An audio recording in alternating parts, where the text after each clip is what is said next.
High, আপনারা দেখছেন গৌতমের পাঠশালা। আজকে সরাসরি চলে যাব চর্যাপদ পর্ব 2 তে। পর্ব 2 তে আমি আলোচনা করব চর্যাপদের পুঁথি পরিচয়। আমরা প্রথম পর্বে আলোচনা করেছি চর্যাপদের পুঁথির আবিষ্কার সংক্রান্ত বিষয় নিয়ে। আজকে আলোচনা করব চর্যাপদের পুঁথি পরিচয়। এই চর্যাপদের পুঁথি পরিচয় সম্পর্কে জানতে গেলে আমরা কি জানবো না, চর্যাপদের পুঁথিটির পুষ্পিকা অংশ পাওয়া যায়নি। পুষ্পিকা অংশ পাওয়া যায়নি। এই পুষ্পিকা অংশতে কি থাকে না, পুষ্পিকা অংশতে থাকে চর্যাপদের পুঁথিটির, চর্যাপদ না যে কোনো পুঁথির নামকরণ, নাম। যেহেতু পুষ্পিকা অংশটা পাওয়া যায়নি, তাই এই মানে চর্যাপদের নাম আমরা পাচ্ছি না। ফলে চর্যাপদের প্রকৃত নাম কি আমরা পাই না পুঁথি থেকে। এরপরে আমরা কি দেখব, 2 নম্বরে যে চর্যাপদের যে পুঁথি, সেই পুঁথির যা মানে মলাটে যা নাম ছিল, প্রথম পৃষ্ঠায় সম্মুখ পৃষ্ঠায় যে নাম ছিল, হরপ্রসাদ শাস্ত্রী কিন্তু তা দেননি।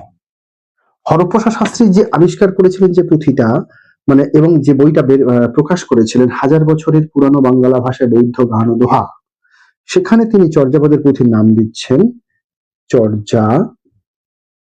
চর্য বিনিশ্চয়।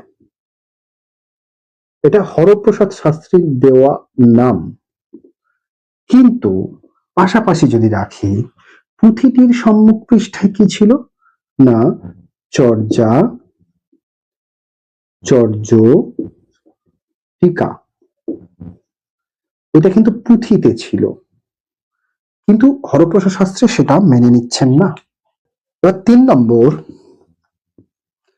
এই পুঁথিতে মোট মানে 50টি পদ ছিল, মোট 50টি পদ ছিল। কিন্তু 50টি পদ কি পাওয়া গেছে? না। হরপ্রসাদ শাস্ত্রী যে পুঁথিটি আবিষ্কার করেছিলেন তাতে কিন্তু 50টা পদ ছিল না। সেখানে 3টি পূর্ণাঙ্গ পদ নষ্ট হয়ে গেছে আর একটি অর্ধেক পদ নষ্ট হয়ে গেছে, অর্থাৎ 3.5টি পদ নষ্ট হয়ে গেছে। 3.5টি পদ নষ্ট হয়ে গেছে।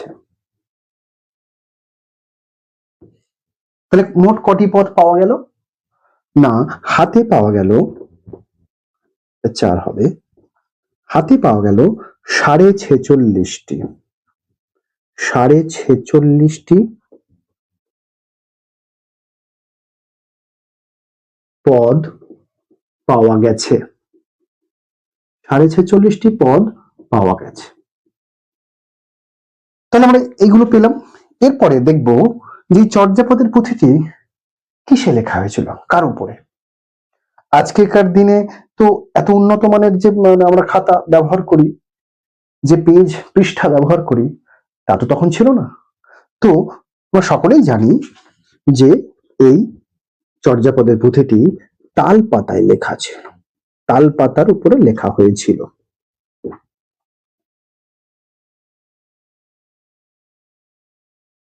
তাল পাতায় লেখা। এরপরে এই তাল পাতায় লেখা কিন্তু কোন হরফে মানে কোন ভাষায় লেখা বলছে, প্রাচীন বাংলা ভাষায় লেখা। প্রাচীন বাংলা ভাষা বা প্রত্ন বাংলা ভাষায় লেখা হয়েছে এই চর্যাপদের পুঁথিটি। এবারে আমরা এর কোন কোন পদ নেই এবং কত পর্যন্ত পাওয়া গেছে সেগুলো নিয়ে একটু জানবো। 8 নম্বরে আমরা দেখতে পাচ্ছি যে এই চর্যাপদের যে পুঁথি, তাতে 35 সংখ্যক, 36 সংখ্যক, 37, 38 এবং 66 সংখ্যক পদ পাওয়া যায়নি, মানে পদ নষ্ট হয়ে গেছে,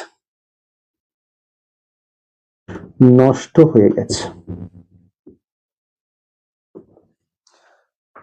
এই কটি পদ নষ্ট হয়ে গেছে। এই পুঁথির শেষ পদ সংখ্যা কত?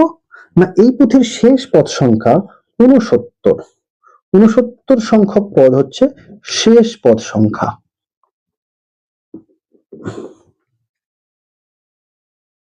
শেষ পদ সংখ্যা বা পদ হচ্ছে শেষ পদ। তো কিন্তু সমস্যা হচ্ছে এই 69 সংখ্যক পদটি যে অসম্পূর্ণতা এবং তিব্বতী যে অনুবাদ, মুনিদত্তের তিব্বতী অনুবাদ, আমি যদিও এখনো মুনিদত্তের কথা আসেনি, এর পরের পর্বগুলোতে মুনিদত্তের কথা থাকবে। তো যাই হোক, মুনিদত্তের তিব্বতী অনুবাদ দেখে এবং 69 সংখ্যক পদের অসম্পূর্ণতা দেখে অনেকে বলছেন এর পরেও 69-এর পরেও একটি পদ ছিল, একটি পদ, কিন্তু সেটি পাওয়া যায়নি। অনুমেয় মানে অনুমান করছেন এর অসম্পূর্ণতা দেখে, বলছে যে 69-এর পরেও একটি পদ ছিল, অর্থাৎ তেমন আমরা ধরে নিতে পারি 70 নম্বর পদ ছিল, কিন্তু সেটা পাওয়া যায়নি। এই গেল প্রাথমিক পরিচয়। এরপরে আমরা আরো কিছু কথা জানবো। 11 নম্বরে আসি, যে এই চর্যাপদের যে পুঁথিটা এখানে একটু এঁকে নিলে ভালো লাগবে, যদিও তালপাতায় লেখা, এটা তালপাতা নয়, তো আমি একটা বই আকারে আঁকছি। এখানে এই সম্মুখ পৃষ্ঠায় লেখা ছিল চর্যাচর্য টিকা,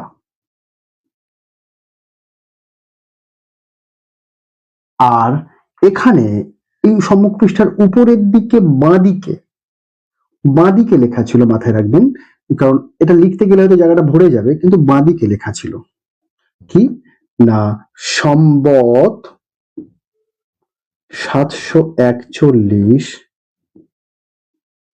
ভাদো সংবাদ। এইটা ছিল উপরের বাঁ দিকে আর এটা ছিল মাঝে। আচ্ছা, এইবার এই লেখাটা এবং এই লেখাটা দুটো লেখাই কিন্তু নাগরী হরফে লেখা ছিল, নাগরী হরফ, নাগরী হরফ, নাগরী হরফে লেখা ছিল। এবং কালি কি ছিল? লাল কালি ছিল, লাল কালিতে লেখা ছিল, লাল কালিতে লেখা, কালি ছিল লাল কালি। তাহলে আমরা কি এবারে আমরা এটার সাল সম্পর্কে একটু যদি জানতে চাই, তাহলে সম্বত 741 ভাদো সংবাদ, অর্থাৎ এর মানে হচ্ছে 741 সংবত। এটা একটা অব্দ। আমরা শুধু খ্রিস্টাব্দ জানি এবং বাঙালি হিসেবে বঙ্গাব্দটা জানি, কিন্তু অনেক অব্দই হয়। যেমন কতগুলো নাম বলি, সংবত হয়, মঘিশন, মঘিশন, মল্লাব্দ,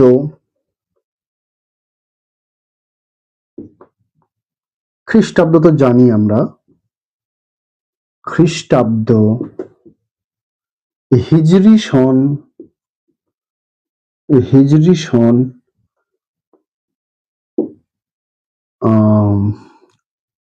কনিষ্কাব্দ, আমরা জানি বঙ্গাব্দ, সংবত, এছাড়াও অনেক, যেমন আমরা বর্তমানে বাঙালিরা অন্তত রবীন্দ্রাব্দ বলে অনেকে মানছেন। আমি দেখেছি এই রবীন্দ্রাব্দ মানে অনুযায়ী ক্যালেন্ডার করা, তারা রবীন্দ্রাব্দ কত রবীন্দ্রাব্দ এভাবে হিসেব করছেন বাঙালিরা, রবীন্দ্রাব্দ। তো এইভাবে এত অব্দ আছে। সংবত, সংবতটা চালু হয় কবে না, নেওয়ার সংবত বলা হয়, নেওয়ার সংবত, নেওয়ার সংবত। এই নেওয়ার সংবতটা চালু হয় 879 খ্রিস্টাব্দে। 879 খ্রিস্টাব্দে যদি নেওয়ার সংবাদ চালু হয়, তাহলে সংবতের বয়স যখন 741, তাহলে খ্রিস্টাব্দ কত হবে? তাহলে 741,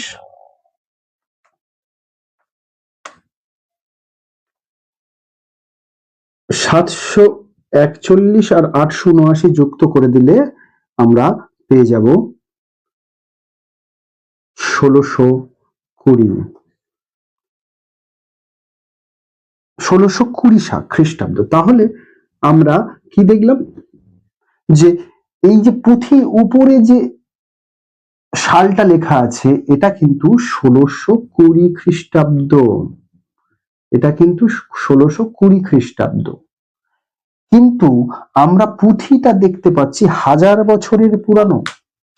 ভালো করে মাথায় রাখবেন যে পুঁথিটা 1000 বছরের পুরানো, ভিতরের যে লেখাটা সেটা হচ্ছে 1000 বছরের পুরানো, কিন্তু উপরের যে সালটা, যে তারিখটা আছে, সেটা হচ্ছে ভাদো, মানে ভাদ্র মাস, ভাদো 1620। এবং নেওয়ার সময় শুরু হচ্ছে কত না, এখানে 20 অক্টোবর ধরতে হবে, ধরেন 879 খ্রিস্টাব্দ 20 অক্টোবরে, 20 অক্টোবরে, যাই হোক 20 অক্টোবর হোক, যাই হোক আমরা 879 থেকে ধরি।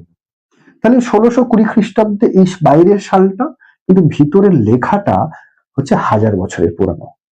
পরবর্তীকালে নামকরণের ক্ষেত্রে এটা খুবই কাজে আসবে, যে নামকরণ তিনি কেন ওই চর্যাচর্য বিনিশ্চয় দিলেন, কারণ যেহেতু লেখা ছিল চর্যাচর্য টিকা, তবুও তিনি সেটা স্বীকার করলেন না, চর্যাচর্য টিকাটা তিনি দিলেন না, তিনি এটা পরিবর্তন করে দিলেন এবং নিজের মতো করে চর্যাচর্য বিনিশ্চয় দিয়েছেন। এটা আমরা নামকরণের খুব ডিটেলসে পড়বো।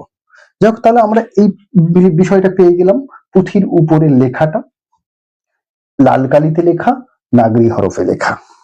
এরপরে আমরা আরেকটি জিনিস বুঝবো,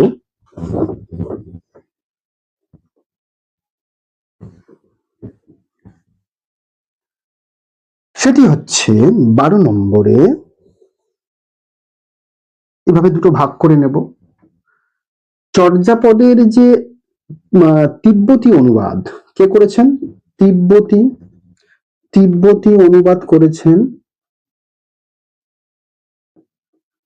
মুনি দত্ত। তিব্বতী অনুবাদ করেছেন মুনি দত্ত। তার গ্রন্থের নাম কি? টিকা গ্রন্থের নাম, টিকা গ্রন্থের নাম হচ্ছে নির্মল গীরা টিকা। নির্মল গীরা টিকা, তার টিকা গ্রন্থের নাম হচ্ছে নির্মল গীরা টিকা। এবারে হরপ্রসাদ শাস্ত্রী যে পুঁথিটি আবিষ্কার করেছেন, তার নাম দিয়েছেন তো চর্যাচর্য বিনিশ্চয়। চর্যাচর্য বিনিশ্চয়, এই চর্যাচর্য বিনিশ্চয় যে পুঁথিটি তিনি আবিষ্কার করেছেন, আর এই নির্মল গীরা টিকা যে পুঁথি থেকে অনুবাদ করা, এই টিকা গ্রন্থটা লেখা যে পুঁথি,